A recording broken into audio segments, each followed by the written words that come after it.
Pour une deuxième année, l'équipe de l'organisme de bassin versant Lac-Saint-Jean et de l'organisme de bassin versant du Saguenay ont décidé de s'entretenir avec des professeurs dans le but de démystifier ce qui se passe au niveau de la recherche sur l'eau dans la région. C'est avec un grand plaisir qu'on profite du mois de l'eau pour en connaître davantage sur cette ressource. Un des professeurs que nous voulions rencontrer, c'est M. Pascal Sirois, qui est professeur titulaire au département des sciences fondamentales à l'Université du Québec à Chicoutimi et directeur de la chaire de recherche sur les espèces aquatiques exploitées. Bonjour, M. Sirois. Bonjour, Alexandra. C'est vraiment un grand plaisir de vous avoir parmi nous aujourd'hui. Merci de l'invitation. Lorsqu'on a regardé votre fiche sur le site de l'Université du Québec, on a été un peu mystifié par certaines descriptions au niveau de vraiment vos intérêts. Donc, on peut voir sur le site que vos champs d'intérêt sont l'écologie des poissons, la sclérochronologie, la sclérochimie ainsi que la gestion des ressources halieutiques. Est-ce que vous pouvez nous aider à démêler un peu ces termes-là pour mieux comprendre un peu vos sujets de recherche? Oui. À la base, mon expertise, c'est l'écologie des poissons. Donc, je m'intéresse aux poissons dans leur environnement, donc dans l'eau. C'est vraiment les principaux intérêts que j'ai. Par contre, lorsqu'on s'intéresse aussi aux poissons qui sont exploités, qui sont soit par la pêche sportive ou la pêche commerciale, on parle à ce moment-là de ressources halieutiques. C'est pour ça qu'on a cette description-là sur ma page Internet de l'université. Donc, et on parle de gestion parce qu'on doit prendre des décisions sur les modalités avec lesquelles on doit exploiter ces espèces-là. Puis les deux autres termes sont un peu plus techniques, c'est la sclérochronologie et la sclérochimie. Donc, en fait, c'est une expertise qu'on a qui est unique au Québec, qui nous permet d'aller chercher beaucoup d'informations à partir des pièces osseuses chez les poissons. Les poissons ont toutes sortes de pièces osseuses, que ce soit des rayons, de nageoires. On pense aux écailles, on pense à un autre petit os là, qui est très petit dans l'oreille interne qu'on appelle l'otolite. Et dans ces pièces osseuses-là, on va chercher plein d'informations, un peu comme les arbres, ça fait des cernes de croissance. On est capable de déterminer leur âge, leur croissance. Si on fait une analyse chimique, on peut même aller chercher c'est quoi les masses d'eau qu'ils ont fréquentées, donc on peut déterminer leur patron de migration. Donc, on est capable de savoir si un poisson est vieux ou non, c'est ça que je comprends? Absolument, oui. On peut déterminer l'âge des poissons, que ce soit en jour. Il y a une précision très bonne. On peut y aller en jour chez les jeunes poissons ou en année. Donc, des poissons qui ont 5, 6, 8, 40 ans. Donc, on peut déterminer ça à partir de ces pièces-là avec les méthodes de sclérochronologie.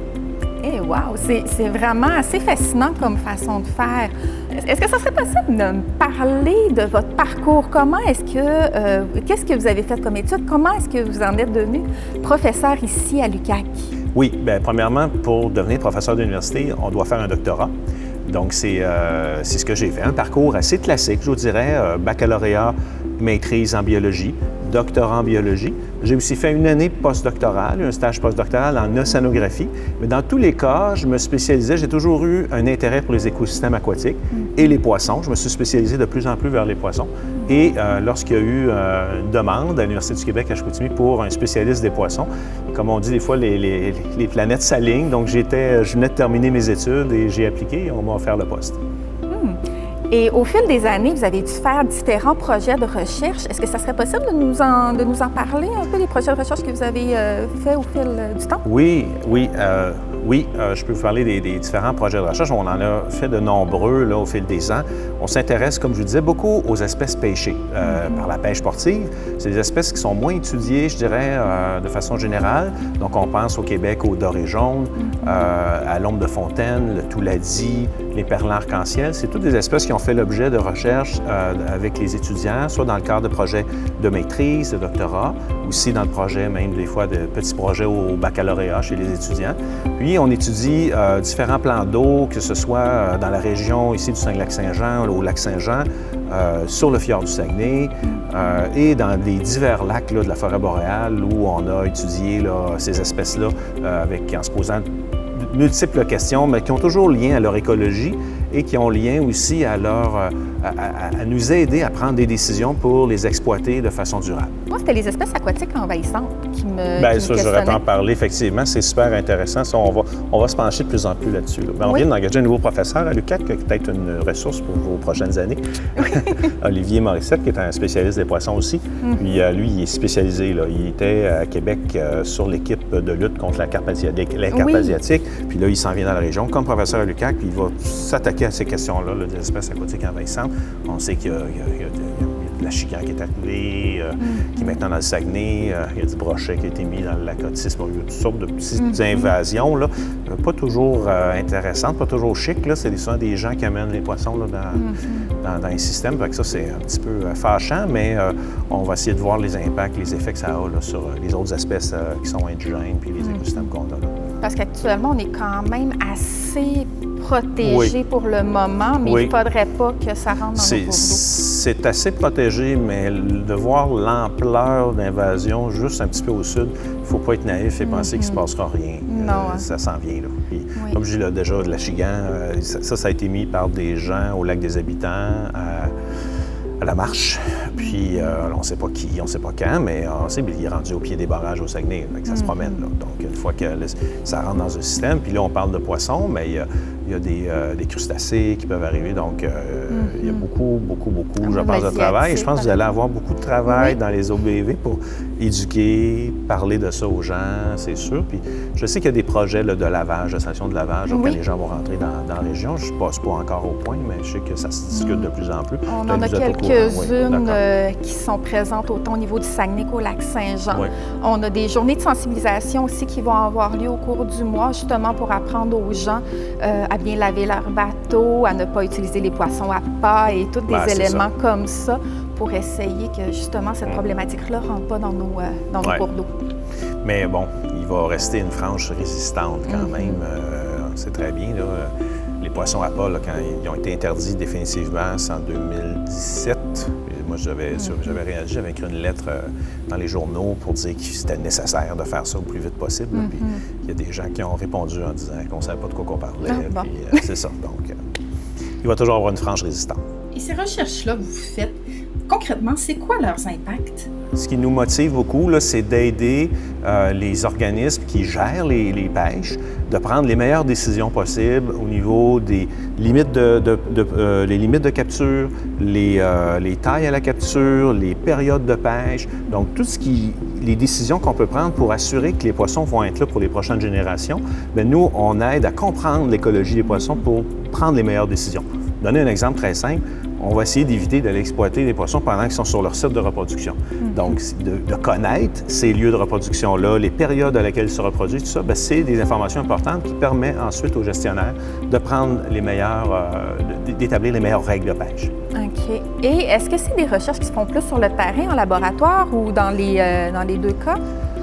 Nous avons, je dirais, un beau cocktail des travaux sur le terrain et en laboratoire. C'est sûr que en partant de base, en étudiant les populations de poissons et leurs habitats. Donc, on va être beaucoup sur le terrain, à prendre des mesures sur les conditions dans lesquelles ils vivent, capturer les poissons, regarder les proies, sur quoi ils s'alimentent, ce genre de questions-là. Mais aussi, une fois que ces échantillons-là sont récoltés, on a souvent beaucoup de boulot ensuite au laboratoire, si ce n'est que pour identifier les espèces. Ensuite de ça, bien, tantôt, je vous parlais de sclérochronologie. On va chercher les structures osseuses, on va chercher l'information sur l'âge, la croissance, les mouvements migratoires de ces espèces. Donc, il y a aussi une partie importante à faire en laboratoire. OK. Et j'imagine bien que la collaboration entre les chercheurs est extrêmement importante. De quelle façon est-ce que ça se traduit? Oui, absolument. Je fais partie d'un groupe qu'on appelle les regroupements stratégiques, qui s'appelle Ressources aquatiques Québec. Donc, tous les professeurs dans ce regroupement-là font partie de 10 universités au Québec et on s'intéresse à tout ce qui touche les pêches et l'aquaculture. Donc, c'est clair qu'on est en collaboration avec de nombreux collègues dans les autres universités, que ce soit à Rimouski, à l'Université Laval, à Montréal, à Sherbrooke aussi. Et chacun a leur expertise assez pointue, puis c'est en se mettant ensemble généralement qu'on réussit à solutionner les problématiques plus importantes sur nos poissons, les poissons de nos eaux. Et est-ce qu'il y a quelque chose dans les derniers temps qui a été fait qui est, disons, qui saute à l'esprit par ce regroupement-là, qui peut... Bien, comme par exemple, oui. Oui, absolument. Bien, le regroupement, en fait, touche plusieurs points, va répondre à des questions, par exemple, au niveau des maladies des poissons dans les bassins pour les aquaculteurs. Ce n'est pas une expertise que j'ai, moi, personnellement, mais au niveau du regroupement, on regarde ces questions-là. On regarde aussi, par exemple, il y a un retour phénoménal du sébasse dans le golfe Saint-Laurent. C'est des millions de tonnes de sébasse qu'il y a présentement dans le golfe Saint-Laurent. Donc, il y a plusieurs chercheurs qui sont regroupés autour des questions pour comprendre ce phénomène-là et aussi s'adapter pour les prochaines années parce que ça risque de nourrir une pêcherie importante. Ici, plus près de nous, on a fait des études sur le bar rayé, sur les perles arc-en-ciel aussi dans le fjord du Saguenay. Donc, on collabore avec de nombreux autres professeurs, là, et professeurs, je devrais dire aussi, là, dans les autres universités. Et tout à l'heure, je parlais avec M. Alain Rouleau, qui travaillait aussi à l'université, de questions d'actualité.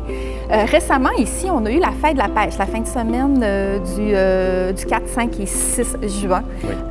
Au niveau justement, vous, de votre expertise, un événement comme ça, est-ce que c'est un événement qui est positif ou qui entraîne également des aspects négatifs avec les éléments d'ensemencement, autant qu'avec les éléments de faire connaître la pêche?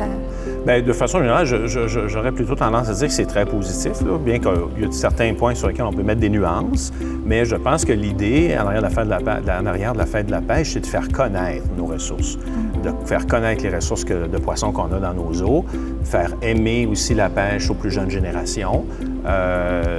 Donc, pour moi, c'est très positif. C'est beaucoup un transfert d'informations et d'éducation auprès de la population.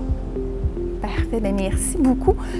En finissant, j'aurais une dernière question pour vous. Qu'est-ce qui s'en vient dans votre département pour vous au niveau de la recherche? Oui, bien, on a beaucoup de pain sur la planche présentement. On va être très occupés au cours des prochaines années. Ça fait maintenant près de 20 ans qu'on fait des recherches au lac Saint-Jean. On continue nos travaux au lac Saint-Jean. Le lac Saint-Jean est un modèle de gestion pour la pêche sportive dans le monde. Avec l'interaction qu'on a avec les gestionnaires locaux, le ministère de la Forêt, des Faunes et des Parcs et les travaux qui se font à l'université, ça crée une synergie vraiment intéressante qui nous permet d'avoir un modèle de gestion vraiment proactif. Donc, on va continuer. La question principale qu'on se pose au lac Saint-Jean, c'est pourquoi le doré n'est pas plus grand? Les pêcheurs disent toujours qu'il est petit. Donc, on va essayer de répondre à ces questions-là. Donc, c'est ce que j'appelle le chantier doré du lac Saint-Jean. Aussi, on se pose beaucoup de questions sur le fjord du Saguenay, sur le passage des bateaux, sur les différentes espèces. On n'a pas énormément de connaissances sur ce qui se passe, donc on va entreprendre un cycle de recherche important au niveau du fjord du Saguenay.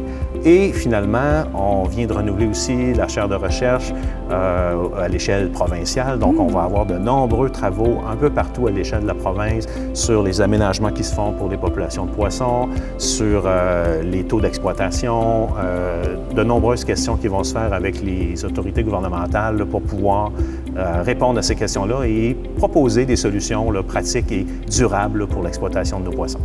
Bien, merci beaucoup. On voit que vous ne chômerez pas au fil des prochaines années. Merci d'avoir pris le temps de nous rencontrer et d'avoir pu nous exprimer un peu votre amour pour la recherche, puis surtout, qu'est-ce qu'elle signifie ici dans la région. Oui, bien merci, puis ça me fait plaisir. Puis c'est vrai, c'est un bon point. Ici, je sens que la population est très intéressée par ces questions-là. Donc, dès qu'on a des nouveaux résultats, c'est très intéressant de voir l'intérêt de la population pour ces nouveaux résultats-là. Donc, c'est toujours un plaisir, puis ça me fera plaisir de répondre à vos questions. Oui, les gens du Saguenay-Lac-Saint-Jean sont proches de leur eau. Oui, c'est ça. Merci beaucoup. Merci, bonne journée.